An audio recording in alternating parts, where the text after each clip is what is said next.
What is going on? Back with another edition of Walks, Buckeye Talks. Woo! What a game, man. What a game. What a night of emotions. The up and down. My heart can't take it anymore, man. Gosh, Lee, man. That was worse than Georgia last year, man. I just can't do it anymore. But what a blessed day to be on the other side for once. Man, I'm just going through so many emotions. I'm so happy. I love it. I love the hate that we're receiving. I just love that. I love being the villain. You know what I mean? Nobody loves us. Nobody likes us, but they gotta respect us, and that's what I love about Ohio State. That's why I became an Ohio State fan since I've been a little kid. I just love it, man. And what a night, man, to be proud of our Ohio State Buckeye team. Be proud of Ryan Day, the coaching staff. Man, they did an excellent job. A lot of people talk this and that, but a lot of people can't be in those situations because they will fold. And I'm just happy to be a part of a fan. Man, we're just what a night, man. I'm so happy, man. I went to a private school, a Catholic school when in high school, so I've been around Notre Dame fans all my life for the most part. I worked with some. I went to high school with some. Still friends with many of them. Just the texting back and forth. It was just a great night, man. They thought they had us. The silent South Bend like that. Like when we scored that touchdown, you couldn't hear a pin drop, man. It was quiet. That's how you do it, man. That's how you do it, man. And I'm happy. But let's dive into it, man. The recap of the Ohio State versus Notre Dame, 17-14. Let's get into it, man. Kyle McCord, man. He was 21 of 37, 240. Had a QBR of I think 89.5. Man, that kid grew up. That kid had his moment, man. I can't think of a quarterback. Maybe Dwayne Haskins, 18, at Penn State, whiteout, when he marched it down in the screen plays and got us started. Maybe I think 2012, maybe Braxton Miller freshman year when he beat Russell Wilson in Wisconsin. But all in all, man, that was special. That kid grew up, and that was a special moment. I don't know how his career is gonna pan out. I don't even know how the rest of the season gonna pan out. But that was special, man. That's something that was beyond it. CJ Stroud wasn't able to do in his tenure, or even Justin Fields. You know what I mean? So and those are two of the best quarterbacks that I've ever saw at Ohio State. You know, he did that. That was big time. I don't think first-year starters, first-year quarterbacks, you look at some of the first-year starters or, I guess sophomore quarterbacks, I don't think many could have did that. He completed a 3rd and 9, a 4th and 7, a 3rd and 19, and we won the game. Like, that's big time. And we're not even getting to the many third downs we completed. The big throws to Cade, big throws to Mecca. Xavier Johnson got going with a big 40-yard game. Like, yes, it wasn't a perfect performance by the offense. I feel like we left so many points on the board. I feel like Ryan Day was not at his best. But man, Kyle McCord, man, that kid got something in him, man. I really feel that way. I really do, and that's gonna help us down the line.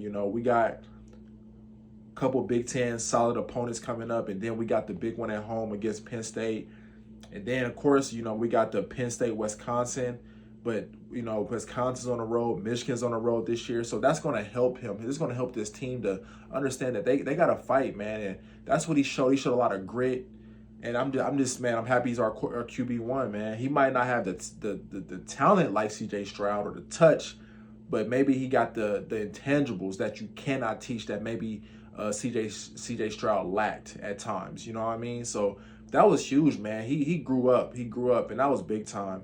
Travion Henderson gets to running backs. Travion played great, in my opinion. I stated in our analysis before the game that he's going to have a big game, and that 6-yard touchdown was huge. It was really huge, you know what I mean? In a game where it was a dogfight, defenses were playing pretty well, stopping each other. That 6-yard run kind of helped us, you know what I mean? Now, maybe if he would have broke the tackle in the second half, like the fourth quarter, that was another touchdown. But all in all, man, I thought he played well. I thought his blitz pickup was okay, could have been better. But he's a smaller guy, smaller back. But all in all, man, I thought Trey did his thing, man. I thought he still looked explosive. He got some tough yards, man, where it was 2nd and 5, 3rd and 5. That's what you need. You need those tough yards to get the offense on schedule, man. I loved it, man. I loved it. I wish we would have used them a lot more in the passing game. I thought the middle was wide open. I thought the linebackers was a mismatch. I don't know why Day doesn't go back to that, man. It seemed like he did it with J.K. Dobbins, getting the ball to the running backs through the middle. And if all that kid needed some space and opportunity, and nobody's catching him. That 60-yard run, they had him at an angle, and he blew by everybody, man. That kid is special. Receivers, credit to Notre Dame, man. They were tough on the outside with those corners. I think his last name is Benjamin, number 20. He shadowed Marv everywhere. Do I think it was a lot of hold and a lot of grabbing? Yes. I feel like we get held and grabbed and pass interference and holding every game, and it doesn't get called. And I feel like when our DBs are physical, we get called every time. Pass interference, holding. Marvin Harrison, Emeka Egbuka, Jr., they got held and grabbed all the time. They get that whole game they were held. But Emeka in the slot, like I stated, the analysis I said, it was 2 players that had to play big. Emeka Egbuka and Travion Henderson. And they did, man. Emeka was amazing. Those catches, the slot, creating space in the slot, man, and the big catches on a 3rd and 9, and the last play, the 3rd and 19, and man, even though he dropped a touchdown, I don't get caught up in that. That's part of the game. You know what I mean? You gotta bank on the positives. It was a tough catch. Not many can even catch that, but to try to get your feet down, I think he got kind of his eyes, try to plant his feet and catch it. That happens, man. That happens. That's football. That's part of the game. That's just ifs. But all in all, man, that kid showed up. He played ball. Cade got going. I love Cade, but I think sometimes we go to him in crucial moments that we shouldn't. He's not like what's the kid from Florida? Anyways, I can't think of his name. He's played for the Falcons now, but he's not I don't even like a Brock Bowers maybe, or he's a big tight end. He's good. But we gotta get, if that's the case, get in another receiver or somebody that a mismatch or something like that, because I feel like sometimes I saw last year in Michigan, I think we go to him on crucial downs too often, way too often. I think he's good to get the offensive going. I think he's a safety blanket, but he's not a guy you need to give it to on 3rd and 9 in a crucial down. We got to stop that, man. And all in all, though, Marv was okay. Marv did great. Let me say that. A lot of people get caught up in stats, and a lot of people think because, you got to realize the receiving core is great, but they are breaking in a new quarterback. So receivers can't throw the ball. You only go as far as good as your quarterback and as confident as your quarterback. I know a lot of people was talking about Washington and Michael Penix and their receiving core. Yeah, he's been playing quarterback for a very long time. That's like if C.J. Stroud came back. Of course, Marvin Harrison or Emeka Egbuka will look amazing. They are amazing, but they will break probably every record because you have a quarterback, a veteran quarterback. That's like USC with Caleb Williams. He's a quarterback who's been playing college football longer than 4 games. Like they're not going to put up the huge numbers. Like, so of course DBs are going to probably look like they have better days against Ohio State receivers or against Marvin Harrison, but he was open, and he gotta trust Marv, and he gotta let it rip. But all in all, I thought Marv played good. He got a good seal block on a touchdown run and hurt his ankle. But I thought they took a catch away from Marvin. I was watching the game, and they said that they said that his hand hit the ground first, and I'm like, they didn't even think to look at his legs. His foot hit in bounds. Now, I don't know. I looked like he had control of the ball. The angles that I saw, a lot of people say he didn't. But that wasn't even an argument. The argument was that his hand hit out of bounds, but his foot touched first. I didn't understand that. I thought the refereeing was weird. You know what I mean? It really was weird. I guarantee they're going to come back today and say the catch should have counted, because I didn't understand that. They didn't even check for his foot to be in bounds. They went straight to where his hand hit. I don't know, man. Refereeing is at all-time worst, all-time bad right now in all phases of sports. So it is what it is. But all in all, man, I thought Marvin Harrison played well. Big catch, diving catch late in the game. Xavier Johnson was 1 for 40. Cade was great. And it was just an all-around good, solid performance from Kyle McCord in that offense. In my opinion, I thought they did okay. You know what I mean? Like, I would have wished Chip would have played more. I wish we would have, especially with short yardage, especially in the red zone. I think you got to go to him. But I thought the O-line held up for the most part. I don't think Kyle McCord took a sack. You know, I think Travion ran for 104. I think everybody else was kind of mediocre. I think Chip maybe had 20 yards or whatnot. But I thought as much as that I feared the offensive line, and yes, they have to grow up. They have to get better.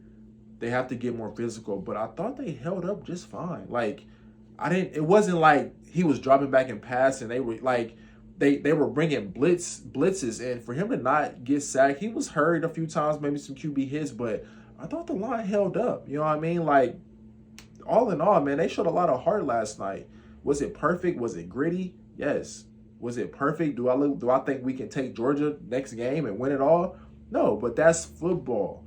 And a quick side note, for all the people who watches Ohio State or covers Ohio State or been watching for many, many years, and I can't speak for the 90s, but the early 2000s and the 2000s and late 2010s and even now, no Ohio State team, even the ones who won it, was perfect. Let's stop that narrative. The only team that was close to being perfect, in my opinion, was 2019. That was a team that was so dominant. It had NFL players everywhere. That was the only team that I can remember that was like, yeah, like, they're just too dominant for everybody in the Big Ten. Like, nobody's going to come close to them. But 2014 was not perfect. 2002 was not perfect. All the years at Trussell, I've seen Trussell lose a lot of games in the horseshoe against Penn State, against Iowa. I've seen him go on the road and get embarrassed by USC. Like, urban teams were not perfect. A lot of penalties, stalled a lot of offense. So I don't get the narrative that we won, but we got a lot. Obviously, if you ever play sports or you play on a team, no coaches, you're never a finished product.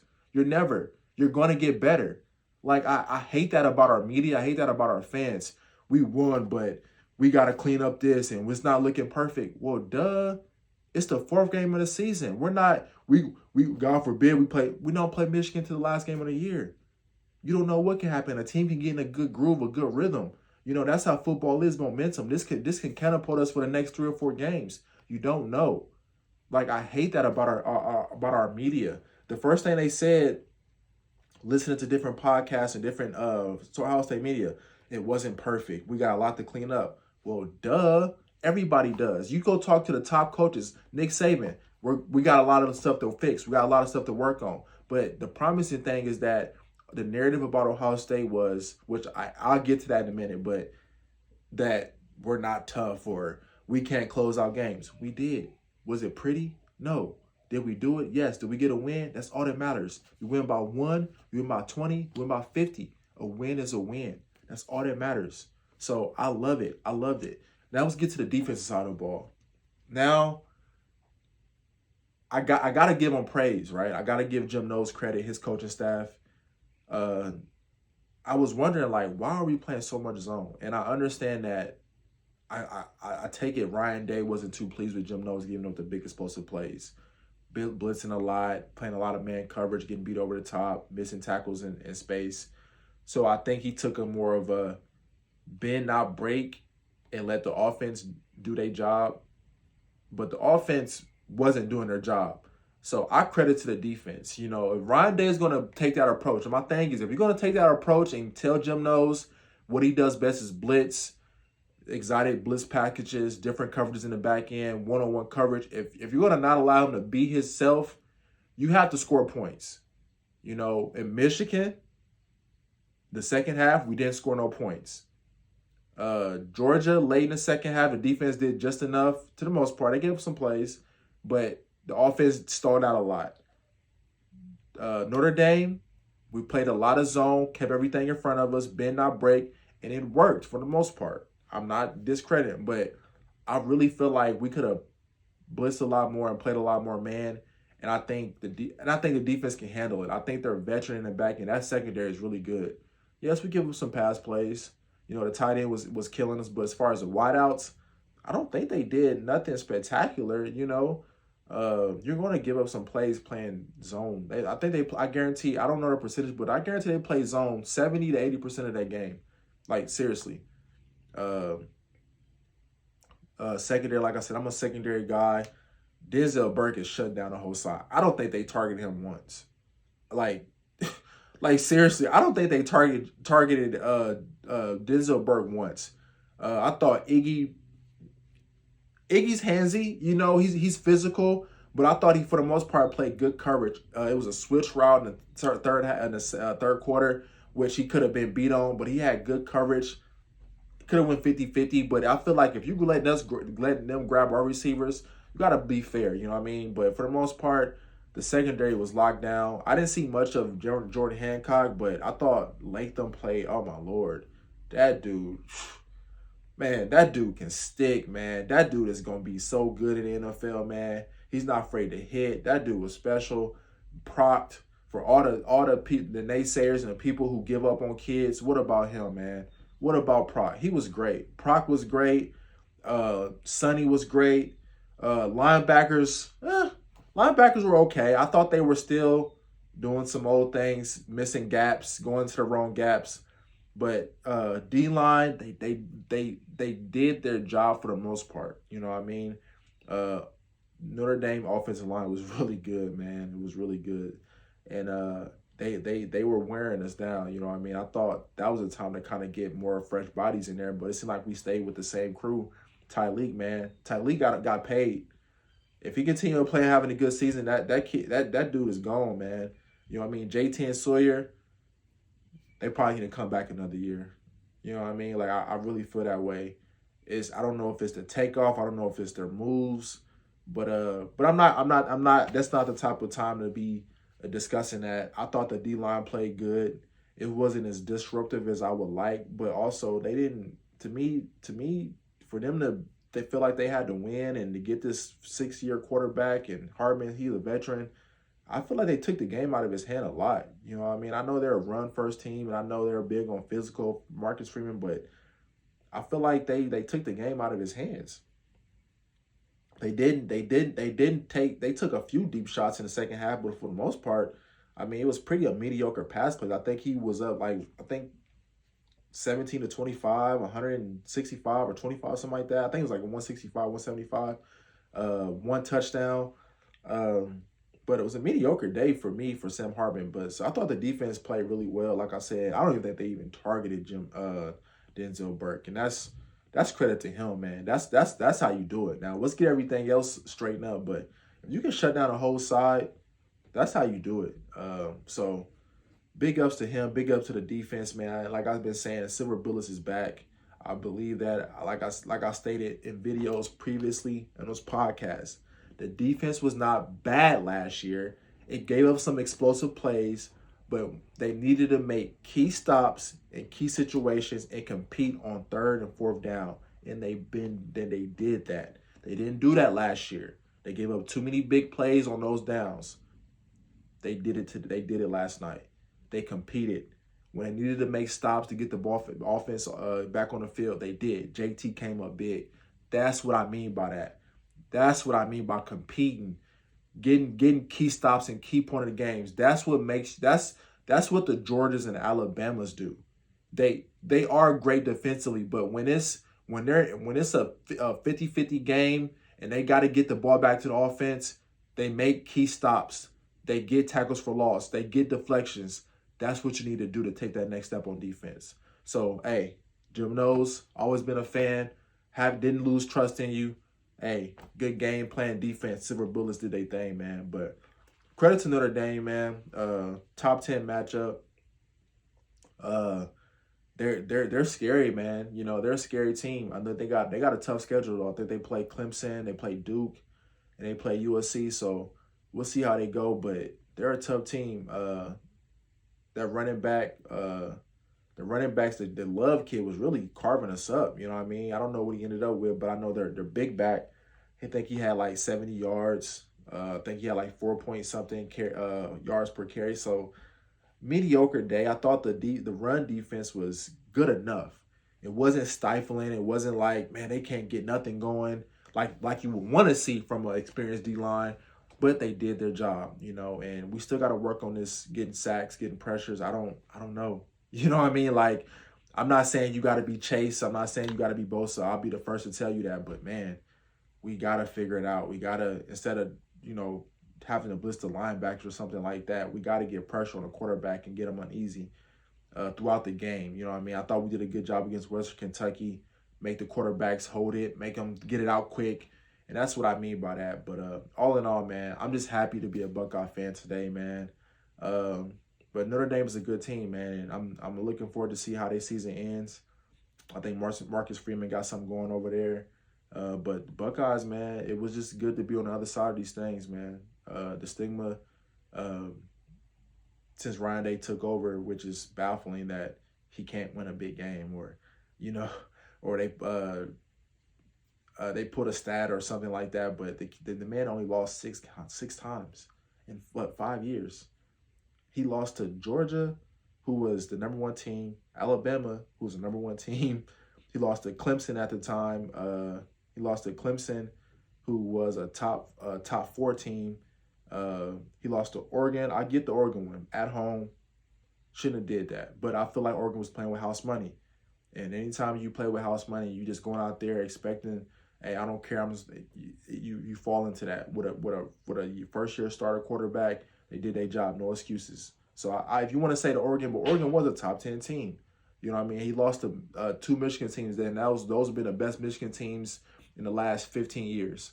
So let's not act like the dude is losing to teams that he shouldn't lose to, which it can happen. But, man, we got to stop that. So get to this point. I love what Ryan Day did after the game. A lot of people have been saying you picking on the old man, you crybaby. A lot of people don't like Ryan Day. I think they're jealous. I think they're jealous because Ohio State's always been good, and their teams that they root for just now getting good. Been mediocre for a lot of years. I'm talking to Notre Dame fans, Michigan fans, Penn State, whoever want to say something. Nobody's like us in the Big Ten. If it wasn't for us, the Big Ten would be trash. It would be the Pac-12.